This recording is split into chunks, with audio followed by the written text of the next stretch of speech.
Welcome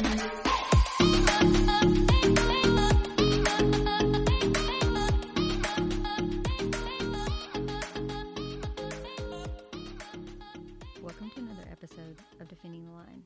I'm Christy Shepard, and this is my podcast to share the story of what happened in the murder of my cousin Debbie Carter in our small Oklahoma town, and how finding out the men convicted of that crime were innocent turned into a quest for truth and accountability. So over the years of doing advocacy work and doing this work, I really tried to make peace with feeling ineffective when it came to policy changes, especially in Oklahoma.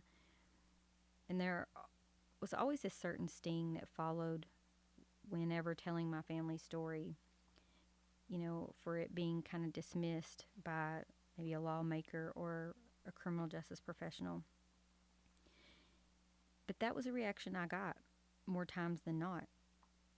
And I tried to remember to others Debbie's story might represent politics or fear of change or denial. And I really did my best to rationalize away my hurt feelings. And early on, when I started trying to pass a law in Debbie's name, I was given a piece of advice. That whatever you do, do not mix the idea of innocence work and the death penalty. It'll get you nowhere. Stay as far away from the issue of the death penalty as possible. And I don't remember who exactly passed that along, but I've been born and raised in Oklahoma, and I understood. And this wasn't anything that I had initially intended to talk much about, but it seems that it's taking up a bigger space for me, and certainly has in the last few weeks, and that is the subject of the death penalty. Now, before anybody gets in a twist, I want to say that I don't consider myself anti-death penalty. But I do consider myself someone who is committed to changing the things that we know put innocent people on death row. And I don't try to give my spill or try to change someone's mind. Although strangely, I have been accused of that by someone once who I barely even speak to, and certainly would never talk to about this subject. That's a different podcast. The death penalty isn't something that you talk about at the dinner table. That kind of justice has never necessarily been a conscious thought. It's just always been a part of our culture. I mean, if someone kills someone you love, then justice would be served by that murderer receiving the same fate. Oklahoma was the first state to adopt and practice lethal injection. And at some point, they started using this 3-drug cocktail. And one of the drugs became particularly hard to get, and then another drug, which they call midazolam, started being used, and that drug has become quite a problem. So in 2014, state and prison officials in Oklahoma had really come under fire for these 2 botched executions. There was Clayton Lockett and Charles Warner. And Clayton Lockett was convicted of kidnapping, beating, and shooting a 19-year-old girl. He then he was accused of instructing his partner in the crime to bury her while she was still alive. And this Charles Warner was convicted of raping and murdering the 11-month-old daughter of his then girlfriend. And I remember hearing about the Lockett and Warner executions on the news, and I remember some of the details of how long that it took them to die. But what I remember most was the horrific crimes that these men had been convicted of. And I really couldn't bring myself to feel sorry for them. And then that began to bother me. Because with all that I'd learned about the death penalty since Williamson's exoneration, I felt like I should feel different. But it wasn't there. Most people are morally opposed to the death penalty because, killing is wrong, or it brings our society to, the level of the murder, but morally, my compass not know which way was north on this issue. But intellectually, I knew that there were problems with the system. How was I supposed to get past the crimes that these men had convicted, that they had committed, and find it in my heart to feel for their suffering? And I tried to remind myself that all I knew about these cases were the bits and pieces that I had seen in news clips. But I just kind of went on.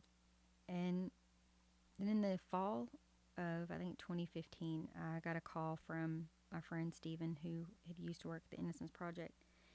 And he had left the Innocence Project and went to work for another national policy organization. He asked me if I would write an op-ed on another man who was on death row here in Oklahoma by the name of Richard Glossip. And I hadn't heard a lot about Glossop's case other than he had some pretty significant claims to innocence. And so Stephen asked me if I, would just write kind of my feelings about what I had learned. And at first I was really conflicted and, had reservations about doing it. And I took everything into consideration. But there's one thing that continued to pull at me was that I really felt like a hypocrite if I didn't write it. Again, I don't really consider myself to be anti-death penalty, but I don't consider myself to be pro-death penalty either. The death penalty had been sought in all 4 trials seeking justice for Debbie. But years later, we're still learning how screwed up her case was, adding to the fact that I now know people who I consider friends that lost decades of their life by sitting on death row. I decided that I would write the piece, and it was to go in our statewide newspaper. And secretly, I think I hoped that no one would read it, and then it would kind of just be passed over. But I had done the right thing in speaking up, and then I maybe could still hide a little bit. So I will read you what I wrote. And this came out in September 12th of the 2015 edition of our state paper.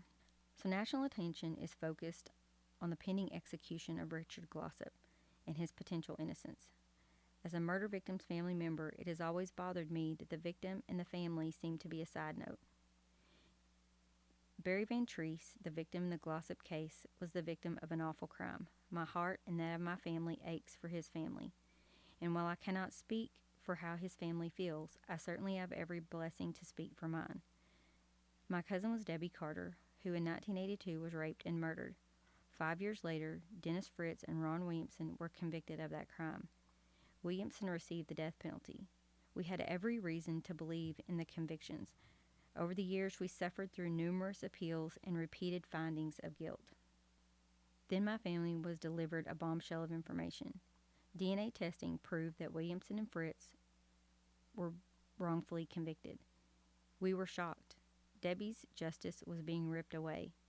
We eventually learned that Debbie's case was plagued with unreliable evidence. So what does wrongful conviction feel like from the perspective of the victim and the victim's family? At first, it looks like disbelief and justice denied. We later felt a burden of guilt and shame for being led to support this near execution of an innocent man.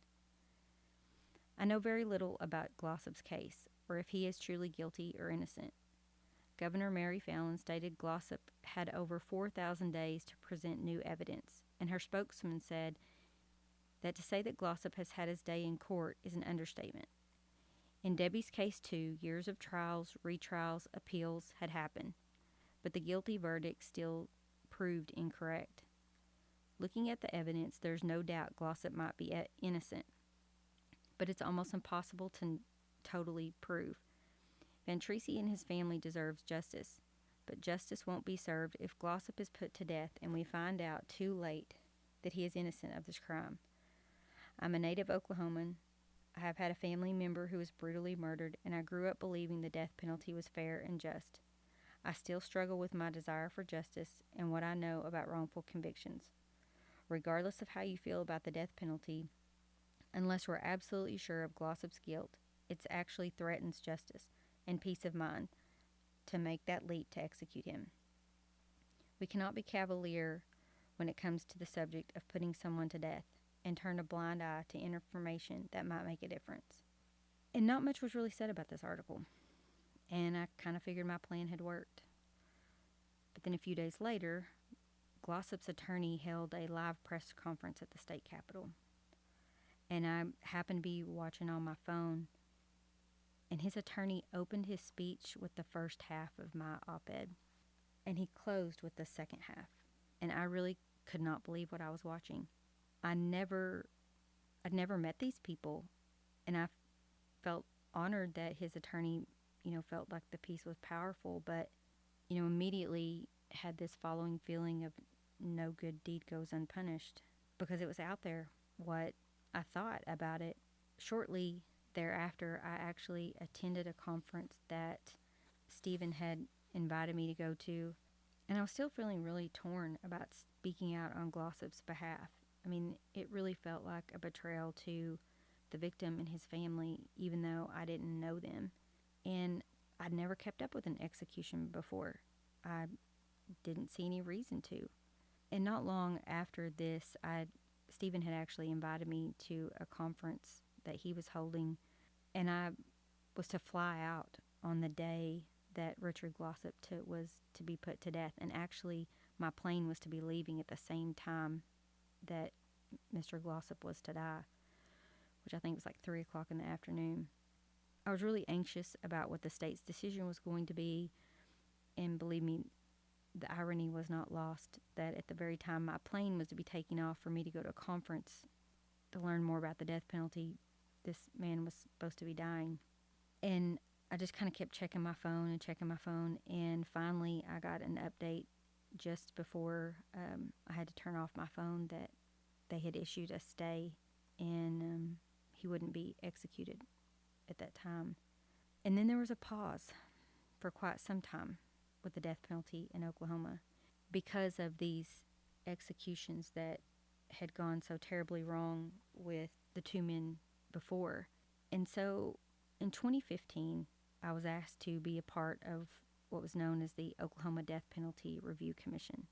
This commission was a bipartisan committee with a former governor, a former Court of Criminal Appeals judge, former prosecutors, defense attorneys, law professors, deans of law schools, and I was more than surprised that I got to be asked to be a part of it. And our participation in the commission was completely voluntary, and we met about once a month for about a year and a half, and we had all kinds of reading to do and studying in between. And before our first meeting, I was really reading through the bios of the other commissioners, and I'd wondered if they'd made the wrong decision, because I was the only one that wasn't an attorney or a politician. And I remember talking to Stephen about it, and he said, you got this. It's, of course. And he said, you've seen the system from a completely different angle that none of them have.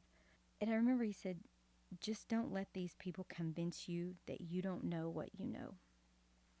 So I always tried to really remind myself of that.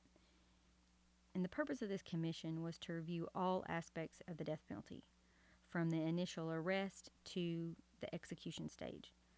And in every meeting we covered different topics, from innocence protection to the role of the defense to the role of the prosecution and the courts.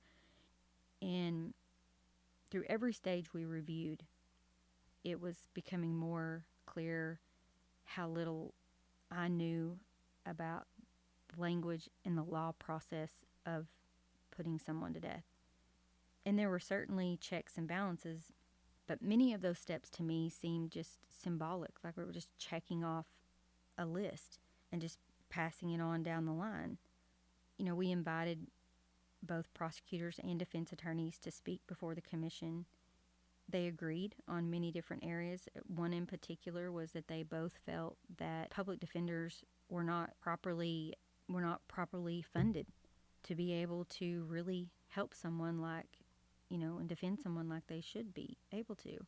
Learning about this execution process, it was more than enlightening. The executions of Clayton Lockett in 2014 and Charles Warner in 2015 drew national attention. Originally, both of these executions were scheduled for the same day, but after Lockett took over 24 minutes to die, Warner's got it rescheduled to January. And I remember hearing about these executions on the news, and when I heard how both men struggled and suffered on the gurney, my initial reaction was dismissive. I thought, well, considering what they'd done to their victims, I really don't feel sorry for them. But then I just kept thinking about, how did they get there? What was the process that brought them to death row? And what do I not know about these cases? During one of our first meetings, I remember another commissioner had stated that if Oklahoma is to have the death penalty, Oklahomans want to know that it's being done in a humane manner. And I raised my hand to speak, and I said, with all due respect, people I know don't care if someone who rapes and murders an 11-month-old baby is put to death in a humane way. When they hear on the news how he cried out, "My body is on fire," they don't, they think good. But for Oklahomans I know, possibly putting someone to death that is innocent is an entirely different issue. And what I came to learn about the execution process in Oklahoma was that Lockett and Warner were not the only two that had caused great concern. There were just the first two that caused national embarrassment. And now, as of a couple weeks ago, there's another. So Lockett was declared unconscious after the first drug was administered. And as the second and the third drugs began to flow through the IV, Lockett regained consciousness. And it was reported that he, quote, said "man," and then started convulsing. And another onlooker stated that it was a, quote, "bloody mess." And then the curtains were closed. The prison warden called off the execution. Lockett was not taken to the hospital. Instead, he laid there for more than 40 minutes before dying. So the governor ordered an investigation, and Warner's execution was put on hold. They identified the errors and recommended several changes. The executive summary stated, in quotes, "concluded that Oklahoma's execution was fundamentally sound." They revised the protocol, they'd addressed the issues, and that's how it ended. But 9 months later, Charles Warner was to be executed following this new protocol. And the first drug began to flow through Warner's veins. He was reported to have said, "My body is on fire." He was pronounced dead 18 minutes later. So back to Richard Glossop. When I was telling you about getting on the plane and that they had issued this stay on his execution, it turns out that the state had issued the stay because it was found out that they'd purchased the wrong drug. It was discovered that potassium acetate was the drug ordered by the pharmacist, but potassium chloride is what was listed in the protocol. The inquiry revealed that a deputy AG informed the governor's general counsel that this potassium acetate had been used in Warner's execution and would also have been used to execute Glossop. And the execution was put on hold. He'd eaten his last meal now for the third time. So the Oklahoma AG filed to have all executions stay indefinitely, pending multiple grand jury investigations into the drug mix-up. And so this potassium chloride was still unavailable, and the other two drugs aren't interchangeable. And it came out that the governor's top attorney disagreed and responded with, "Google it." That attorney later resigned and claimed that halting Glossop's execution would, quote, "look bad for the state of Oklahoma" because potassium acetate had already been used in Warner's execution. So this grand jury made recommendations, but there were no indictments ever handed down. And still, I struggle with feeling empathy for Lockett and Warner. And, I'm cautious about Glossop's innocence. But the guilt or innocence of these men doesn't excuse what is in that report. To me, the findings of the grand jury were just more of the same. This gross willingness was used to deny, cover up, to lie in order to maintain this image of a system that really exists only on paper. And whatever your feelings are about the death penalty, or if you even care that it's painful or cruel, those that uphold the law or make the law shouldn't get a free pass to break the law that govern the rest of us. So in March of 2017, we concluded the commission and came out with an almost 300-page report. In light of everything, we recommended that a moratorium be placed indefinitely over all executions until there had been significant reforms accomplished.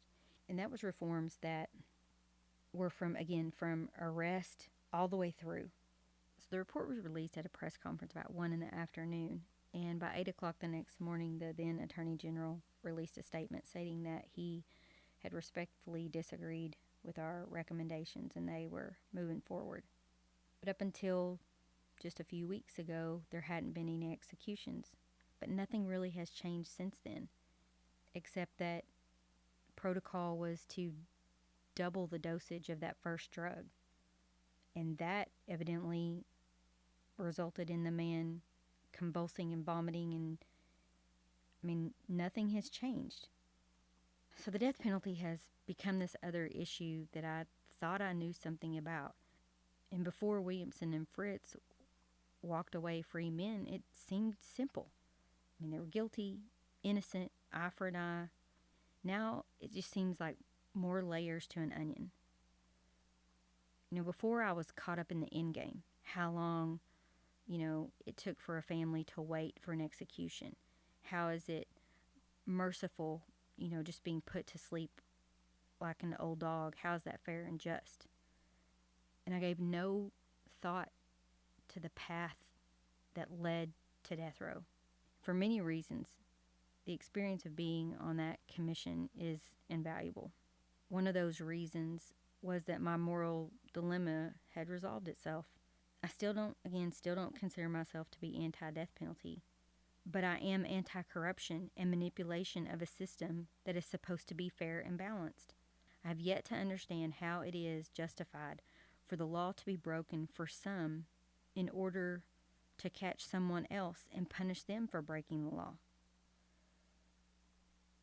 In learning about all of this over the years, I met a man by the name of John Thompson, who turned out to be one of my favorite people in the world. He was bold and outspoken, and he had this, raspy, thick New Orleans accent. And if you asked him a question, you better be prepared to hear an honest answer. Because with John, there was no guessing. What you saw was exactly what you got.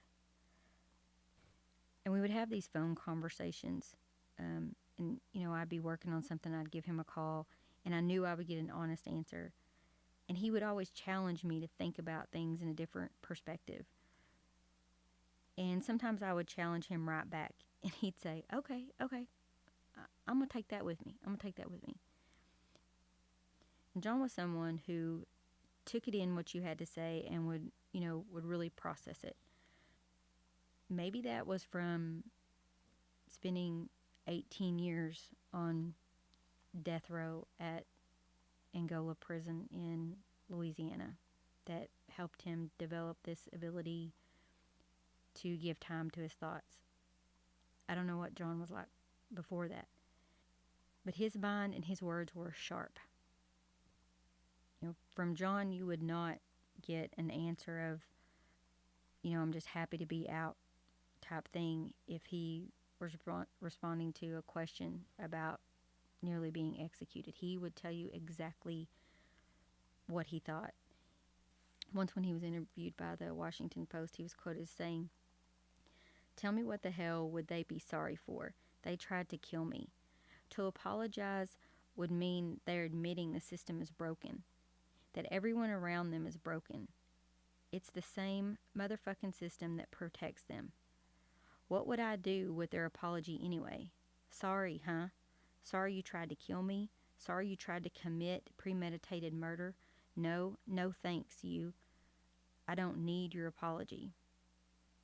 And John had earned every right to be unforgiving when it came to the people and the system that had put him in prison. His case was one that overflowed with corruption. And years later, those secrets were exposed and no one was held accountable. John filed a civil suit where he was awarded $14 million for his wrongful conviction.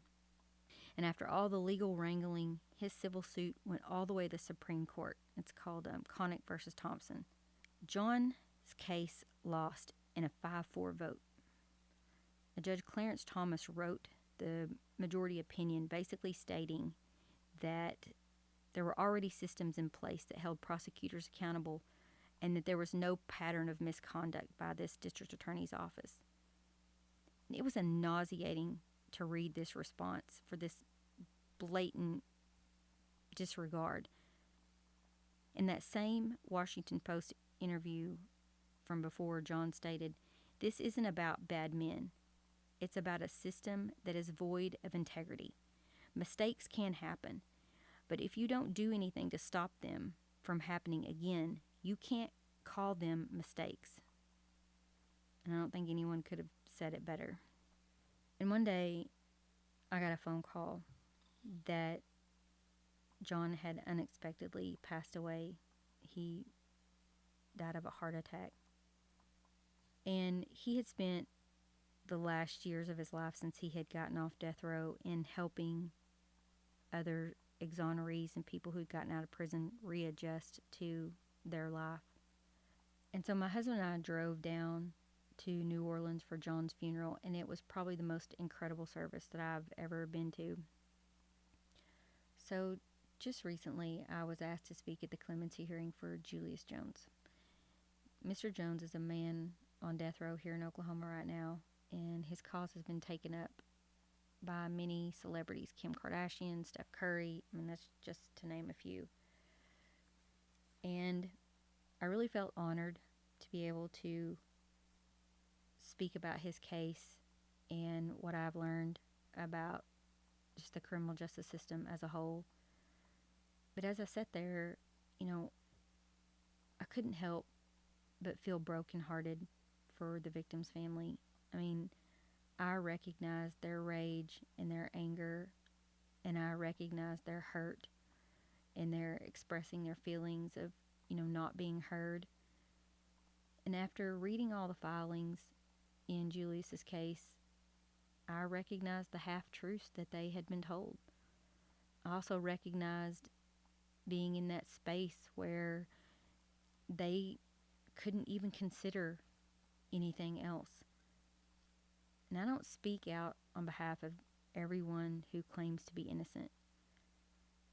And I was first introduced to Julius's case back in 2017, just after the commission finished its work. I've never met him. But when I researched more about his case, I grew very concerned about how these paid informants were used and the leniency they were given for their involvement in the case versus this death sentence that Julius Jones had received. I mean, if you've listened to this, podcast and other episodes, you know that this is not a tactic that is unique to his case, where these snitches and informants are one of the leading causes of wrongful conviction. There's also an eyewitness in Julius's case. But remember what I told you in the last episode about the issues with eyewitness identification. Now, I do not believe for 1 second that the witness in Julius's case is not telling the absolute truth about what she saw that evening, who she saw shoot the victim. I completely believe that that's who she sees in her mind's eye. But the physical description first given about the shooter, coupled with what I know about the flaws in eyewitness identification, and that this is also cross-racial identification, only gives me more concern. And what makes me lose my mind is that prosecutors know this too. In some court cases, defense attorneys have not been even allowed to present experts to speak about the reliability issues in eyewitness identification. I mean, God forbid you inform people of a problem that we know exists. And so twice now, the Oklahoma Pardon and Parole Board have recommended commutation clemency for Julius for life without parole. And now it goes before the governor to make a decision. And we're only a few days away from whether or not he's going to make a decision to let this man live. And again, if you've listened to this podcast, you know that the issues I've talked about in my cousin's case are issues across our entire system. You know, for my family, the death penalty had become this false promise. There's no significant punishment for what happened to Debbie. I mean, still, it isn't easy to think about Gore being even allowed to exist on the same planet with the rest of us. On one hand, you hope that every day is a living hell for him. And on the other hand, I remember we used to feel the same way about Ron Williamson. I mean, when it comes to the suffering that Peppy and the rest of my family have endured, there's plenty of blame to be passed around. And so when I make up my mind that I'm going to quit because I'm feeling sorry for myself and this is too hard, I think about my friend John. And when I decide that none of this matters and I'm just not going to bother with it anymore, I think of my friend Joy. And when I'm overwhelmed by the monumental task ahead, I think about my friend Dee. You know, it's one of my favorite pictures of John that always reminds me of why I continue to push forward with this. And he's kind of standing with his head slightly tilted and his eyebrows kind of raised, and he's looking right at the camera, and he's holding a sign that says, "For all who can't." And that's why I keep doing it. For all those who can't. So in the next episode, we're going to talk about where Debbie's case stands today, almost 40 years after she was murdered. So again, if you have questions, send those on in, and you can go to defendingtheline.com for other information and updates, as well as Defending the Line on Instagram and Facebook. You can also watch these episodes on YouTube at Defending the Line. And I thank you for listening.